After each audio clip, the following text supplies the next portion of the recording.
Assalamualaikum, selamat pagi teman-teman. Baik, pagi ini kita akan membahas chapter 4 yaitu Some Factors Focusing Language. Apa sih yang dimaksud dari some factors? Focusing language itu adalah beberapa faktor yang mempengaruhi bahasa. Oke, pembahasan lebih lanjutnya bisa disimak melalui video ini ya. Masuk ke A. Language setting. Apa sih language setting? Jadi, istilah language setting mengacu pada keseluruhan peran komunikasi pada suatu komunitas. Menurut Campers, dalam Dabin dan Olstein 990, pembelajar bahasa Inggris dipengaruhi oleh lingkungan tempat tinggal mereka, dan mereka harus mempelajari bahasa tersebut sebagaimana bahasa tersebut digunakan oleh penutur bahasa Inggris oleh komunitas tersebut. Jadi, language setting juga dibagi menjadi dua bagian. Yang pertama, ada English as a target language. Apa sih itu? Jadi, ilmu pengetahuan dan teknologi yang berkembang saat ini memiliki peran penting untuk menentukan apakah bahasa Inggris merupakan bahasa target atau tidak di suatu negara tertentu. Kebutuhan orang-orang yang terbiasa dengan bahasa Inggris tidak dapat dihindari karena bahasa Inggris merupakan alat bagi mereka untuk berkomunikasi. Tapi faktanya, orang-orang kelas atas di seluruh dunia, misalnya, cenderung menggunakan bahasa Inggris sebagai bahasa kedua. Bahkan, dalam kehidupan sehari-hari, salah satu di universitas-universitas di seluruh dunia, bahasa Inggris digunakan sebagai alat komunikasi. Dan yang kedua, ada yang namanya The Continuum EFL dan ESL. Bahasa Inggris digunakan oleh masyarakat dalam kehidupan sehari-hari. Bahasa Inggris merupakan bahasa ibu dan bahasa sehari-hari. Bahasa Inggris yang digunakan sebagai bahasa nasional atau salah satu bahasa resmi karena dipengaruhi oleh faktor sejarah seperti status bekas jajahan atau karena alasan sosial dan ekonomi. Bahasa Inggris ini digunakan hampir di seluruh dunia. Di Indonesia, Jepang, Thailand. Bahasa Inggris digunakan sebagai bahasa asing atau EFL. Bahkan bahasa Inggris yang digunakan juga dipengaruhi oleh kebutuhan masyarakat. Bagi masyarakat kelas atas, bahasa Inggris digunakan sebagai bahasa kedua atau biasa disebut sebagai ESL. Kita masuk ke bagian B, Pattern of Language Use in Society. Pola bahasa yang digunakan dalam masyarakat bergantung pada tempat bahasa Inggris yang digunakan.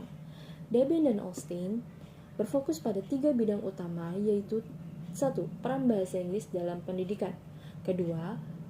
Peran bahasa Inggris di pasar tenaga kerja, dan yang terakhir ketiga, peran bahasa Inggris dalam memajukan proses modernisasi. Oke, yang pertama, peran bahasa Inggris sebagai sarana untuk memajukan pendidikan seseorang adalah apakah bahasa Inggris merupakan media pengajaran dalam sistem sekolah? Tidak semua kasus menggunakan bahasa Inggris sebagai media pengajaran yang sama.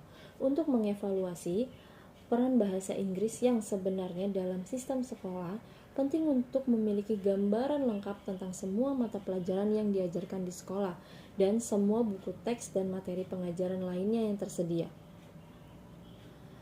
Selain itu, perlu dilakukan evaluasi terhadap efektivitas program dan materi yang ada. Seringkali program baru diperlukan karena terdapat kesenjangan yang serius antara hasil program yang ada dengan kebutuhan pembelajaran akan bahasa Inggris sebagai bahasa pembelajaran.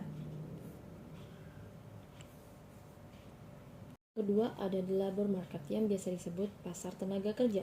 Sebagian besar perusahaan membutuhkan pelamar yang memiliki sertifikat bahasa Inggris. Tampaknya hal ini merupakan persyaratan yang dibutuhkan oleh masyarakat merekrut karyawannya. Mereka tidak hanya mengharuskan kandidat karyawannya untuk melampirkan ijazah universitas, tapi juga harus melengkapi dengan sertifikat TOEFL. Oleh karena itu, untuk penulis peta jalan menggunakan bahasa Inggris, Perancang kurikulum harus mengumpulkan data yang menunjukkan peran bahasa komunikasi yang lebih luas (LWC) di pasar tenaga kerja. Ada banyak jenis pekerjaan yang dibutuhkan oleh para pencari kerja. Namun, untuk merekrut para pencari kerja, mereka diwawancarai dalam bahasa Inggris, baik perusahaan swasta maupun kantor pemerintah. Oke, next, yang C, attitude toward language. Penyiar TV, program TV, surat kabar, reporter majalah seringkali menggunakan bahasa Inggris sebagai sarana komunikasi. Di sisi lain, sikap publik untuk menggunakan bahasa Inggris sebagai alat komunikasi cenderung positif.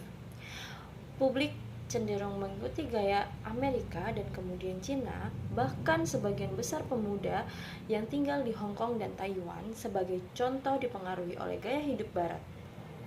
Sementara itu, sikap negatif terhadap suatu bahasa seringkali dikaitkan dengan faktor sejarah, kecenderungan politik dan nasional atau konflik sosial. Di negara yang pernah dijajah, sikap negatif juga bisa muncul karena berbagai alasan. Next, the last D, the political and national context. Berdasarkan Undang-Undang Nomor 20 Tahun 2003 tentang Pendidikan, Pasal 3, pemerintah berencana untuk melaksanakan program sekolah bertaraf internasional. Tujuan dari program ini adalah untuk mengurangi pelajar Indonesia yang belajar ke luar negeri. Namun, program ini gagal karena pelajar tersebut harus membiayai program ini sendiri.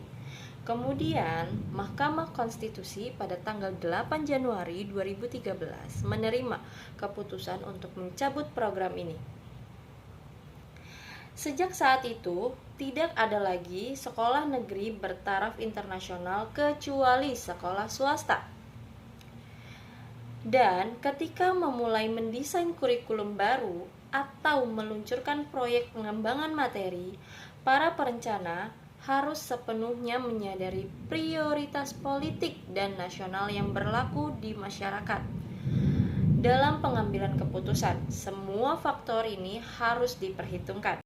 Sekian dari pembahasan di chapter 4, sampai bertemu lagi di chapter selanjutnya. Dadah!